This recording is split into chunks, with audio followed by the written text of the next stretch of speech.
What's going on, YouTube? It's your boy Derby Wormy. I'm coming at you with a new video, and this is such amazing news. I am so grateful for this news, and it's been about a month ever since the worst Star Wars show in all of existence finally came to an end. And when we come over here to Rotten Tomatoes, we can see that the audience score for Star Wars The Acolyte is still sitting at 18%.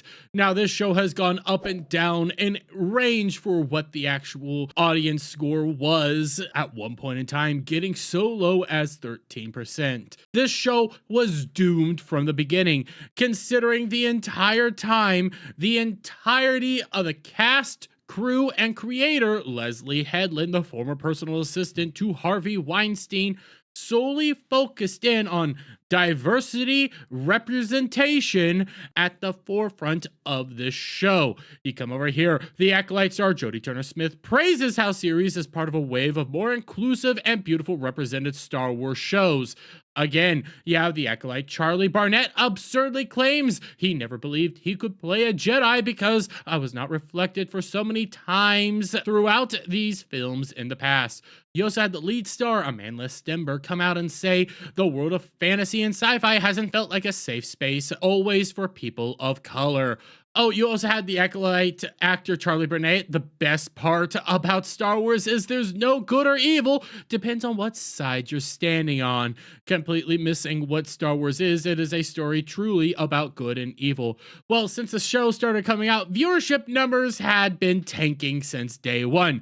New viewership data for the Acolyte confirms Star Wars fans are abandoning the franchise.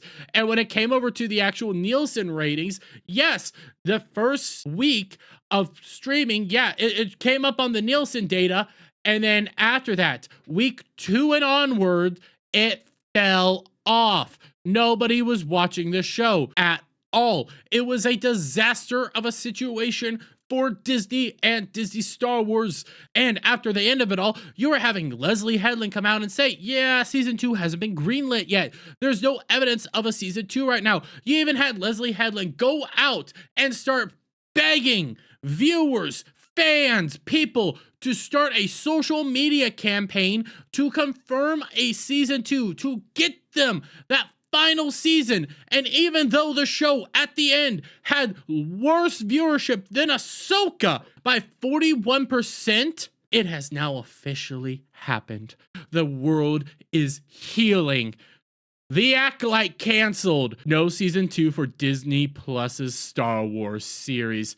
Oh my God, it's the greatest moment in all of Star Wars history. But let's be real fair here, guys. This was bound to happen. This was an absolute disaster of monumental proportion. Every single episode got substantially worse, to the point that you had Ki-Adi-Mundi existing when he shouldn't even exist. You had them implementing Darth Plagueis, even though Darth Plagueis wasn't around, but making Darth Plagueis basically have his entire idea come from a bunch of lesbian communist witches. Then they had to implicate Yoda in all this and say that Yoda was lying or covering up the entire time. It was a monumental disaster. And by the end of the entire series, guess what? We're back at square one. So nothing happened. It was all a joke, but we scroll down here. The story of The Acolyte will not continue, with Lucasfilm opting not to proceed with a second season of the Star Wars offshoots starring Amanda Stenberg, sources tell Deadline. Word of the decision comes more than a month after the 8-episode first season of the series from creator, director, executive producer, and showrunner Leslie Headland, the former personal assistant of Harvey Weinstein, wrapped its run on Disney+. The news is not entirely surprising. The Acolyte did okay with critics, with 78% on Rotten Tomatoes, but divided Star Wars fans, which was reflected in its overall viewership. It quit trending on the Nielsen's after the first week. When that first week viewership came out, oh yeah, it was up there.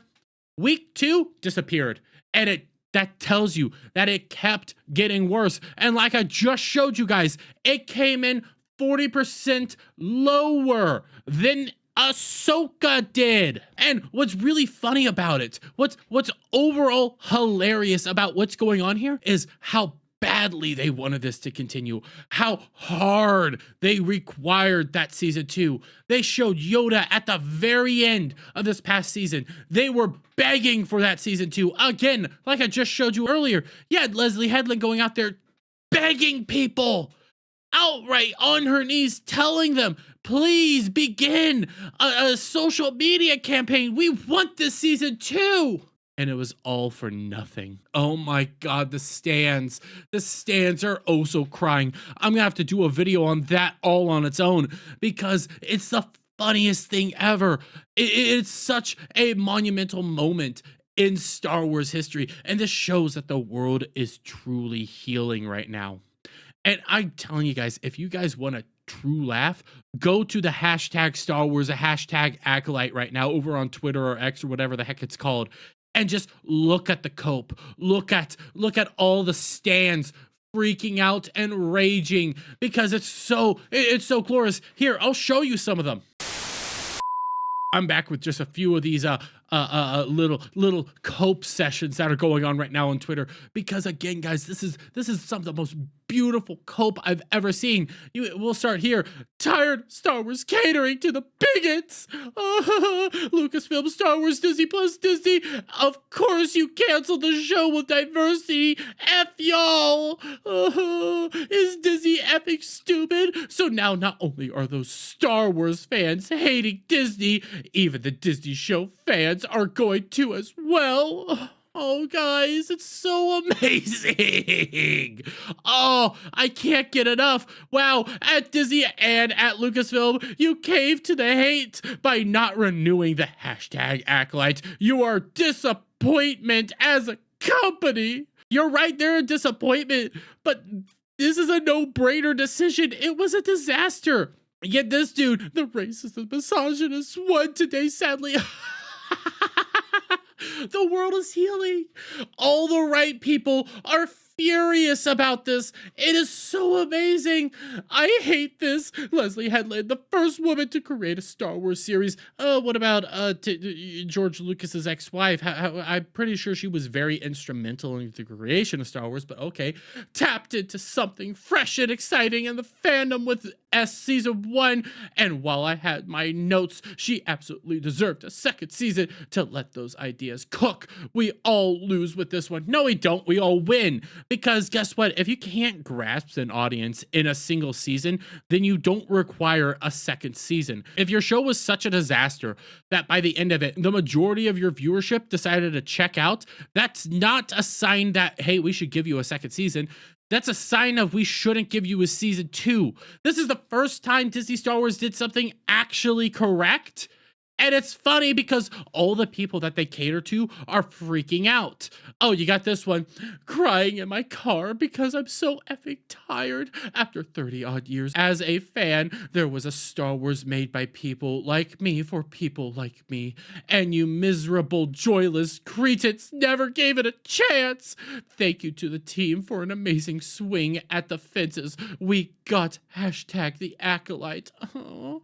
Cancel the show because of misogynistic and racist fans. Can't ever take Star Wars seriously. And a big F you to those who review bombed the show before it even came out. The worst part is that they canceled the show on Manny's birthday, like WTF. Aw, so what? The show was a disaster. You can't hide behind all this. Oh, and by the way, she's protecting her tweets because obviously we can't, comment at all. Oh, what else do we have? Never seen a company so desperately averse to new fans and ideas. Craven, myopic commitment to the worst kind of Star Wars consumers, and another win for slop. It wasn't anything new. It was a disaster. Yeah, there was probably some sort of story here with the concepts, that is. But they fumbled the ball. It was an overall joke of a show to the point that it was becoming more and more of an overall hassle just to even try to get through a single episode. But hey, it's okay that a game critic over here who works for Kotaku is crying in my book. That just means the world is better off. Star Wars catering once again to racist and bigots' needs. As always, where have I heard that before? Hashtag save the Acolyte. I'm so happy. This is the greatest moment in all of Star Wars history. I am just sitting back and laughing because these people are coming out the woodworks to screech and shout, "You mean nothing. You weren't even a blip in the overall performance of the show. All of you guys walked away. If it was a successful show, people would have at least watched. Heck, Ahsoka was a disaster, and this was a bigger disaster than Ahsoka. Andor's getting a season 2, and this did better than Andor. That tells you that there's more internal data that was putting the show at an even worse situation. This show cost more money than frickin' House of the Dragon, and it came in looking like pure garbage the entire time. And they canceled it, rightfully so. But I'm going to leave it there, guys. Let me get you guys' thoughts on all this down in the comments below. If you like this video, please give it a thumbs up, share it with friends, hit that subscribe button, hit that notification bell for every time I put out a new video live. And I'll see you guys all on the next one. Bye for now.